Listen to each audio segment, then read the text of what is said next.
Bonjour à tous, ravi de vous retrouver pour cette émission du mercredi 17 mai. On a un marché toujours ennuyant, c'est-à-dire que le Bitcoin ne fait pas grand-chose, l'Ether non plus. Par contre, on a des cryptos qui concernent donc les jeux vidéo, notamment Sand de Sandbox, Mana, Decentraland, AXS, donc Axie Infinity. Il y a Engine aussi qui performe, là je ne le vois pas sur cette map, je pense qu'il n'est pas dans le top 100, c'est pour ça. Donc voilà, il y a un réveil de ces tokens qui concerne le GameFi, qui concerne donc le Play to Earn, qui concerne les jeux vidéo. C'est un secteur, on le sait, qui a un énorme potentiel en fait en liaison avec la blockchain. Évidemment, on sait que la blockchain, ça peut être utilisé pour plein d'autres choses que les jeux vidéo, mais on se pose la question en ce moment de savoir si les jeux vidéo, le GameFi, ça serait pas un secteur clé, peut-être un secteur à potentiel pour une prochaine alt season, c'est-à-dire peut-être cet été, peut-être l'année prochaine, je ne sais pas quand ça pourrait, pourquoi pas arriver. On sait que les altcoins sont très bas et que ça bouillonne un petit peu à ce niveau-là. Ça serait dommage, je pense, et je le répète depuis déjà un moment, de ne pas saisir quelques opportunités d'achat sur les altcoins en ce moment. Mais voilà, on va du coup regarder aujourd'hui les graphiques des cryptos play to earn, les graphiques des cryptos qui concernent les jeux vidéo, voir celles qui nous intéressent. On va essayer d'en sélectionner 3 qui ont vraiment de bons niveaux actuellement pour imaginer un investissement. Ceci étant dit, je vais vous passer la très courte introduction. Pensez à vous abonner, à liker l'émission si le contenu vous plaît. Je vous dis à tout de suite.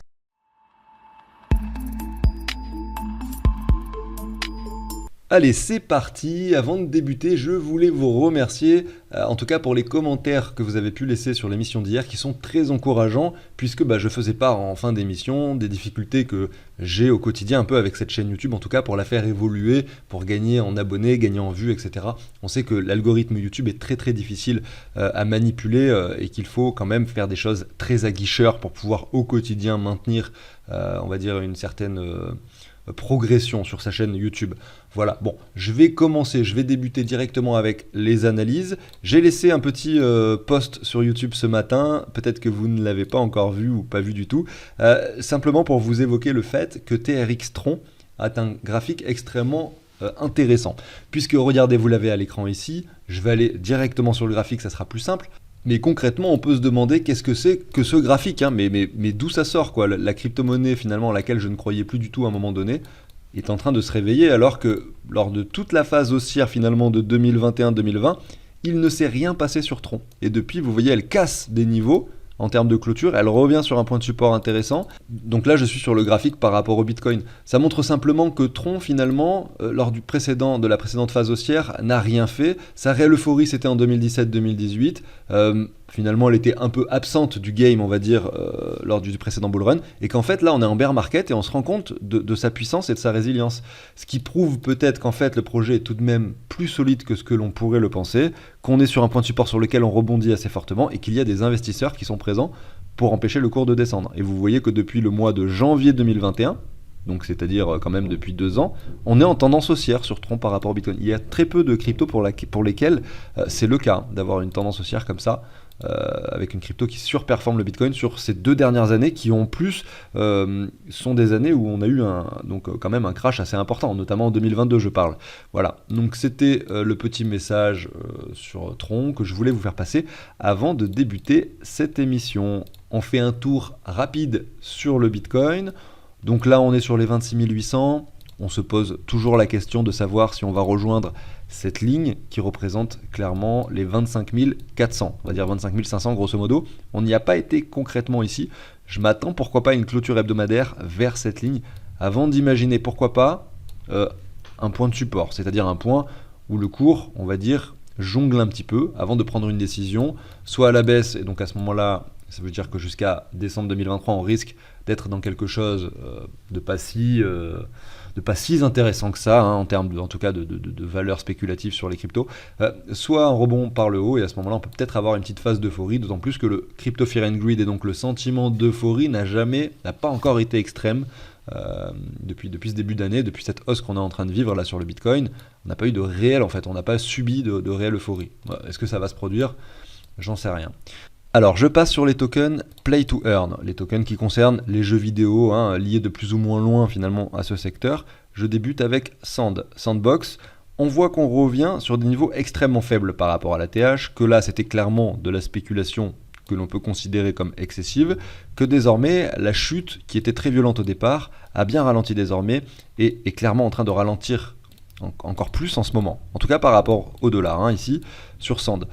Si on zoome un peu, qu'on prend un Fibo comme ça, on voit qu'on est revenu dans la zone de rechargement, qu'on s'appuie précisément sur les 78,6, et depuis 24-48 heures, on a les tokens GameFi qui performent un peu en solitaire.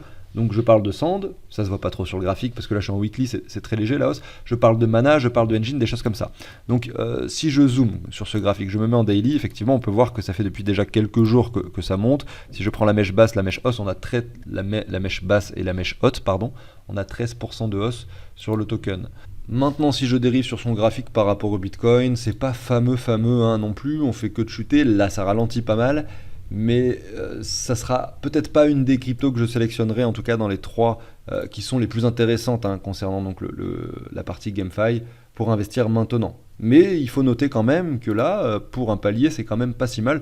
La crypto a pas mal retracé. On est peut-être sur le début d'une petite hausse en ce moment, mais on n'a rien qui nous indique un vrai retournement de tendance encore pour ce genre de projet. Vous voyez que là, on est dans cet espace de prix. On travaille là-dedans, donc c'est intéressant quand même. Bon, on va enchaîner maintenant avec Mana.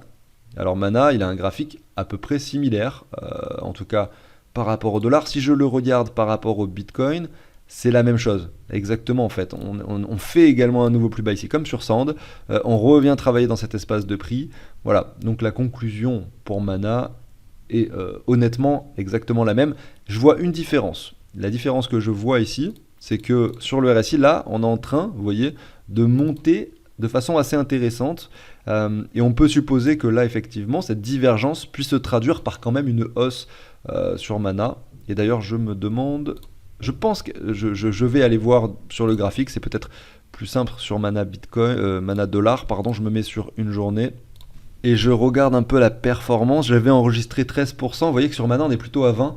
Donc j'avais enregistré 13% sur Sandbox. Et donc ça, honnêtement, je pense que c'est quelque chose qu'on peut anticiper. C'est-à-dire qu'on se dit que là, s'il y a vraiment une phase haussière, il y a de fortes chances pour que Mana performe plus que Sandbox. Parce qu'on a vu, juste à l'instant, si je me remets du coup en weekly, regardez, la divergence, elle est beaucoup plus marquée ici sur Mana. Si je vous mets de nouveau Sandbox, vous voyez, regardez, je vous montre cette divergence. Elle y est, mais elle est beaucoup moins marquée. Donc ça, c'est annonciateur peut-être d'un Mana qui pourrait être beaucoup plus puissant que le Sand. Donc si je dois, on va dire, classer ces 2 cryptos pour un investissement, maintenant je privilégierais Mana. Parce qu'effectivement, quand on veut essayer de diversifier, d'investir dans plein de secteurs différents, on ne peut pas aller acheter toutes les cryptos de tous les secteurs, donc des fois il faut sélectionner. Voilà, et je pense que ces 2 projets sont à peu près similaires en termes de propositions en tout cas, et donc c'est vrai que là, quand je vois ça, je me dis que Mana peut-être a plus de potentiel sur le moyen terme.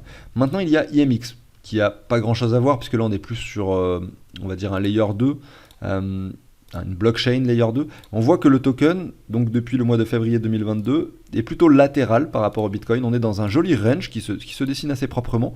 On est plutôt dans le bas du range. Donc c'est assez intéressant de voir qu'également il est assez résilient par rapport au Bitcoin. Beaucoup plus finalement que les 2 cryptos précédentes. Et par rapport au dollar, qu'est-ce que ça donne? On revient dans une ZR, j'ai l'impression. Regardez avec ce petit W weekly là qui s'était dessiné avant la hausse. Le petit W, je vous le dessine si vous voulez, il est là, voilà. Avec la confirmation du W. Jamais de retour sur la neckline, une hausse très puissante. Et là on revient dans une ZR. Donc effectivement, là sur le prix des 60, là on est combien? 75 centimes. Ça semble assez intéressant, on voit que par rapport au Bitcoin on est même plus bas, le potentiel est encore présent de baisse pour peut-être rejoindre des lignes supérieures, d'autant plus que là, on voit qu'il y a pas mal de bougies rouges qui s'enchaînent. En fait, c'est ça qui est intéressant d'observer sur les graphiques, c'est la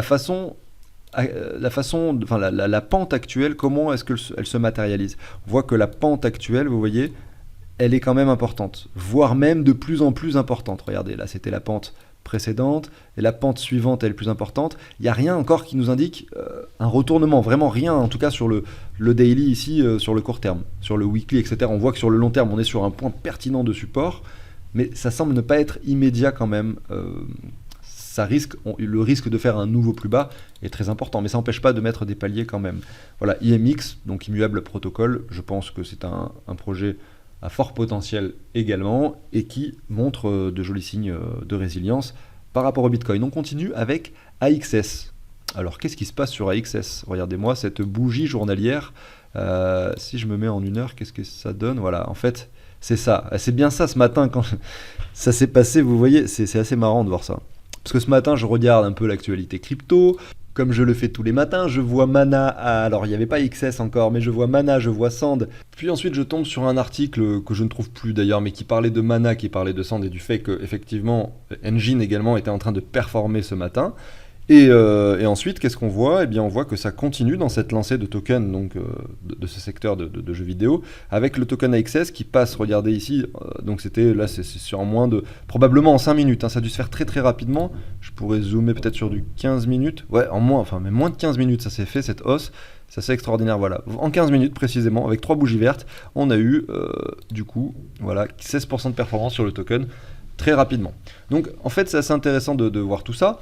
On peut observer clairement que des fois, il y a des cryptos qui montent, on ne sait pas trop pourquoi. Il y a plein de gens qui se disent mais pourquoi est-ce que c'est monté? On veut toujours trouver une raison pour laquelle cette crypto monte, mais des fois c'est simplement que le prix est descendu tellement bas qu'il y a des investisseurs qui sont présents pour acheter et qui se disent voilà, bon là maintenant on peut estimer que quand même ça vaut le coup d'aller mettre de grosses sommes sur cette crypto parce qu'elle a énormément chuté, beaucoup plus que ce qu'elle aurait dû en fait. Son prix est très sous-évalué, donc la performance opère. Et on vient instantanément rejoindre cette ligne de tendance, regardez donc là j'ai dézoomé en daily, vous voyez, qui vient chercher donc du coup plusieurs clôtures. Donc concrètement pour AXS, c'est vrai que on a l'impression qu'on a une jolie ligne qui s'opère, hein, de support pardon ici, qu'on arrive à la tenir, etc.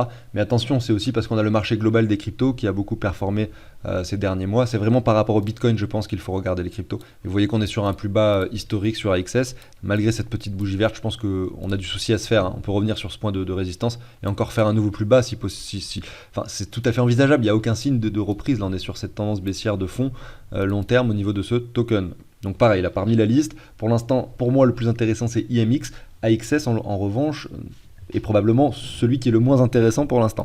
On va voir maintenant Wemix. Wemix là, je pense que je ne vais pas avoir le même avis, dans le sens où là vous l'avez par rapport, regardez, au dollar. Donc certes, on se dit oui, peut-être que par rapport au Bitcoin, on fait un nouveau plus bas, etc.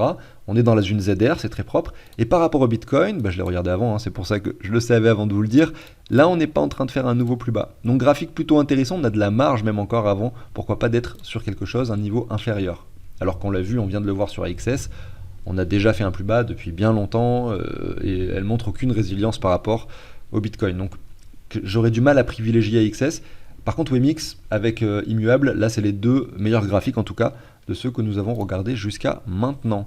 Maintenant, vous avez le GMT, graphique similaire à AXS, hein, je le regarde par rapport au BTC directement, je vois la problématique. Maintenant, on voit Gala qui a effectué une mise à jour récemment. Si vous avez des tokens Gala, ça peut être bon à savoir, mais effectivement, il y a une mise à jour, mais vous n'avez rien besoin de faire. Il suffit, si vous avez gardé vos tokens donc sur le réseau d'Ether ou même sur les plateformes centralisées, normalement, ça s'est fait vraiment automatiquement. On n'a pas de nouveau plus bas et on rebondit vraiment sur un double bottom ici sur Gala BTC. Est-ce que cette news va changer quelque chose? Bon, je suis pas sûr que ce soit ça qui influe le prix actuel de Gala, hein. Parce que quand on voit Sand, Mana, etc., c'est une performance un peu globale dans le secteur. Et là, on voit que sur une semaine, donc là c'est une bougie, ouais, quand même 28%.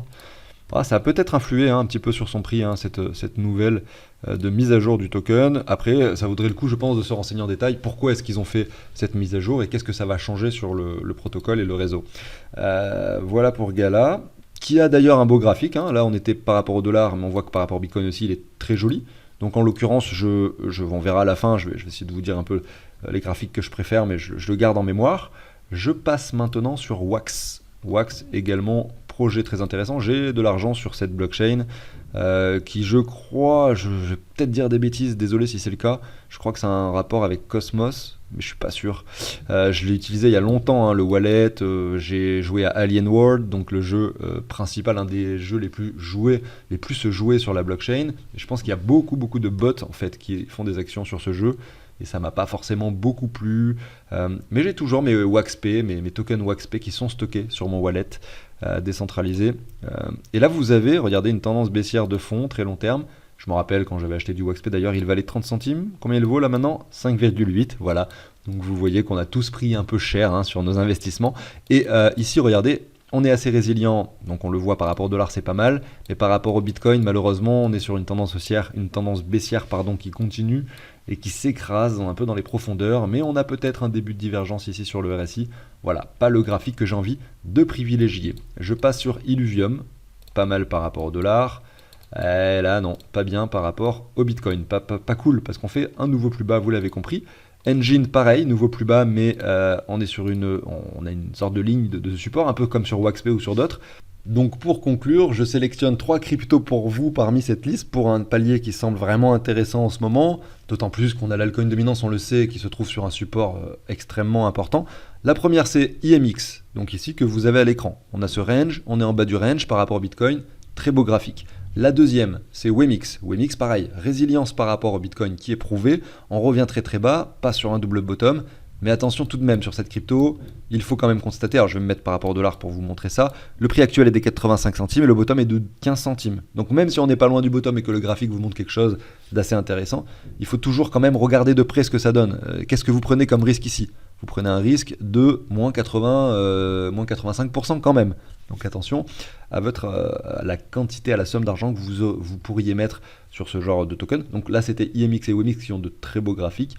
Et la troisième crypto, c'est Gala, tout simplement. Gala Games, qui rebondit légèrement actuellement, mais qui clairement nous montre cette résilience. Et je vous sélectionne celle-ci parce qu'en fait, toutes les autres font des nouveaux plus bas par rapport au Bitcoin en ce moment. Et puis si je dois mettre une quatrième crypto, qui est une forte capitalisation et qui, je pense, vaut le coup et qui mérite pourquoi pas un petit investissement, il s'agit de Mana. Voilà, qui nous a montré cette énorme résilience, en tout cas en termes de RSI, beaucoup moins sur le graphique et en termes de prix. Mais le RSI commence à dessiner quelque chose de très intéressant et nous montre la potentielle puissance que ce token peut avoir à l'avenir. J'arrive maintenant sur la fin de l'émission. Merci à tous de m'avoir écouté. Je vous dis à très bientôt sur la chaîne. On se retrouve demain. Ciao tout le monde.